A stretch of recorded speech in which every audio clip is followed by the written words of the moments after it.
Frank, is he the man to take Tottenham Hotspur forward? Because, you know, I hate to always compare it to Arsenal, but they are doing so well. You know, to say it on our show is horrible, but they're on for a quad. They're not going to win the quad, let's be real. Whether they do or not, right now, in January... They'll be clipped up. I will happily be clipped up for that. They're not going to win the quad. They are in 4 competitions. Yeah. We are in... They've got the squad depth, haven't they? That's right. So but again, that squad depth has come over a period of time where a manager's identified a culture at Arsenal that he wants to instill. Some sprinkled in with some talent from the youth that he's brought through and gone, OK, that one's not good enough, that one's not good enough for Saka, he can come all the way. So we need someone at Spurs to be that person. And it's like, if Thomas Frank is not that person, then surely we should not be listening to anything he has to say about this transfer window. It comes down to everything, though. It comes down to... I mean, and it's ironic that Vinay Venkateshan was the man who backed Arteta. Because now you're looking at it with Thomas Frank, there's not many positives. At least, you know, in Arteta's first season, he did finish 8th, but he did win the FA Cup. So that did give him grounds, even though they finished 8th the year after. That was sort of like his, well, I did this, even if it was Unai Emery's squad. But then what also changed was the Cronkies woke up, smelt the coffee and went, we need to act now. Yeah. We need to shift out Kolasinac, Mustafi and all that dross and spend 100 million on Declan Rice and bring in, like... And don't get me wrong, like, Arsenal are now at that level where we try and banter the Arsenal fans going, well, Gyökeres doesn't look good, or, like, Madueke doesn't look that good, but it doesn't matter because it's top of the league. Because it's like when, like, City signed Mangala, for example. No one cares, or Calvin Phillips. No one cares because he's top of the league and you're winning everything and they're just, you know, bystanders. So it takes a whole group of people to all pull in the same direction for us to get success. And I just worry with Thomas Frank that there has not been enough... Like, because even, like, people said... I remember, like, even under Ange, people would be like, well, you know, Pep finished 3rd or 4th in his first season. Klopp struggled and lost the Europa League final. It's like... But I remember watching those sides thinking, but you can see little bits, you can see the green shoots. And at the moment, Abbi, spot on, one game where I go, a whole 90 minutes against City away where we press them into the ground and you go, right, that's the vision.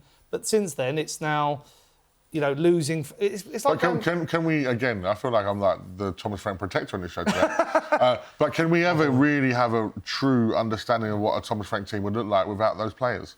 So he's got the Madison, Sonny. No, you can't. You can't. But you could see the style of play and you can see what he's trying to do, even if they're not there. You can see the direction. And I mean, look... I don't even know what his style of play is. We can't...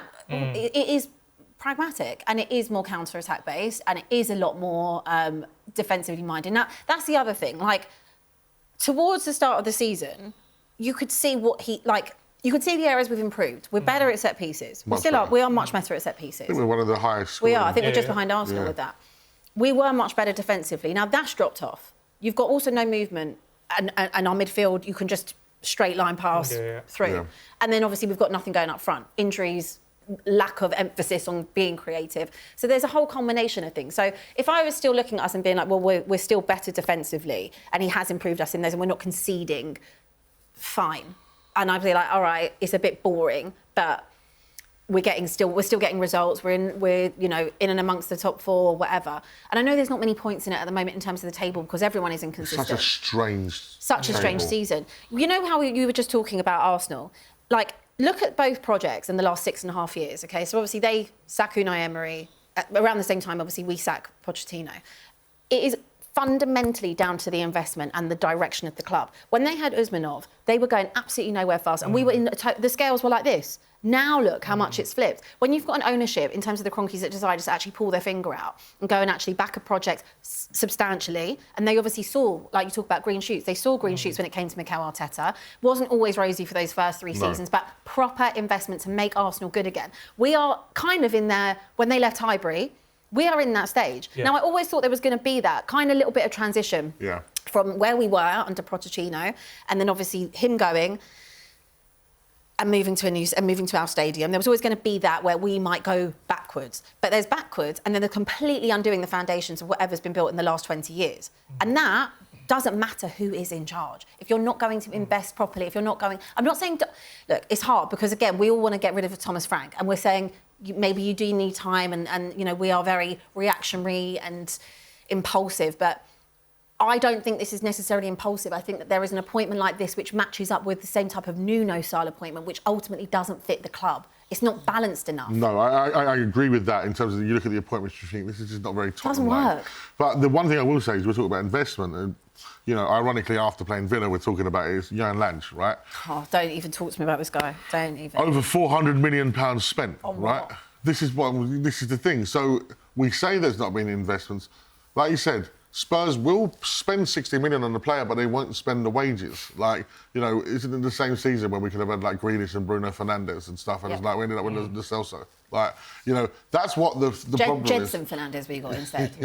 But that does it not tell you the mentality of this club? The penalty against Norwich. Yeah, fantastic. Was that the same one that Eric Dyer jumped in the stand? What a night! Yeah. What a night! Right. Good times. Honestly, this good club, times. this club is a joke. So Frank's not the person for you then, House? No, he's not the person for me. Not at all, no. And it's a shame because I was really for him in the summer. I wanted Iraola first, but he was my backup. And I have done... Would you have Iraola now? No, because you put anyone in there now and it's like they've got to deal with the same rubbish. But this is what I think, again, and we've seen it, I've likened it to Graham Potter going to Chelsea with Thomas Frank coming to Spurs. These managers who are at the Brentfords and the Brightons, with all respect to those clubs, they look great, and you're like, they could maybe have the step up. It's such a difficult task. No manager has done that, by the way. You say managing that. the Premier League at one club, gone to another club and won the league. I'm No, not saying not we're won that level, but it doesn't really go up, take you to that next level. I think there is truth and there is not truth to that, because someone like Pochettino, who was at Southampton, when we took him over, obviously Southampton were not in the situation that Southampton are in now, but that was a manager that came from a lesser club. Yeah.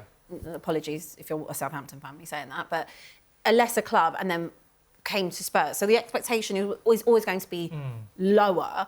But the first couple of months of Poch's reign were not good. No. Like the first 4 months. I mean, it was actually Villa away that changed it. They were getting sacked. And I flicked through that the other week. Yeah. We still finished fifth, though. Yeah, there were some big results in there so then still. The argument would be, and again, hindsight's a wonderful thing, because if we ran the tapes back from Inside Spurs this time last year, I'm sure I would have been saying the football was dreadful as well. Yeah. But Ange finishing fifth, terrible second season, but won a trophy.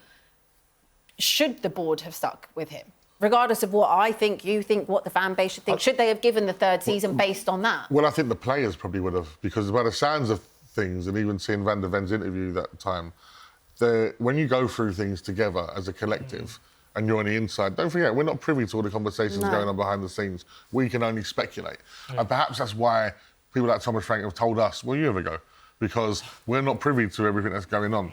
When you go through hard times together, and we've heard Ange's rallying speeches before the final, etc., they probably would have went, here we go again. And even when he done the whole, have you seen the third season? It gets even better. It's like, even I was sold. It's like, you won me back here. Yeah. So it's kind of, the club's in a mess in terms of the hierarchy, where we're at now. We're in this whole new world now. It's post Daniel Levy.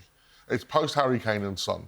We're in this world now of where are we as a club? And what's the ambition as a club? And this transfer window, which is going to bring on now, which is a nice segue, is going to really show us what our ambitions are. I couldn't tell you what the ambitions of Tottenham Hotspur are. I think they think that their ambitions are to win the league or compete in the top four, but... Well, Levy's never was, because even on that last interview he said to be competitive. Yeah, to be competitive. But you know what? We're not that. We're not that. And actually, right now, that is our aim, just to be competitive. Like, how damning is that? I mean, I absolutely couldn't bear Daniel Levy, and when he said they'll appreciate me after I'm gone, I still don't appreciate He's still him. the ghost. I know. What I will always appreciate is, in terms of the business side of Tottenham, I think he's an incredible business person. Yeah. But I don't miss you, not for 1 minute, and I never will. But the disarray that this club is in is down to the failings of Enoch and Daniel Levy. Just because he's not there, the ownership hasn't changed. So how can we expect to see much different to what we've seen in the last 20 years, 20 years plus? Because the ownership is the same. And unless they're going to start pulling their finger out as well, nothing is going to change. And when you hear, they've invested 100 million, what does that get you nowadays? I'm not being funny. One player. Or actually with Tottenham, it'll get you 3 at 30 million. Isaac's left boot. Yeah, you need way more than that. And it's like they're doing us a favour. You own the club. Yeah. Everything that's been put back into Tottenham for years and years has been what Tottenham has generated through finishing in the top 4 and being in the Champions League and stuff like that. And Beyonce. Exactly, and Beyonce. I don't even know how much they invest in that, to be honest with you, and charging ridiculous season ticket prices and F1 track. You know, we're just part of a portfolio, really. Got to invest on the pitch. And it's so mental to me, because I think the money you would make actually investing into this football club, because you've got all the infrastructure. Yeah, it's all there. It's all there It's to all be a there. massive club. Act like it.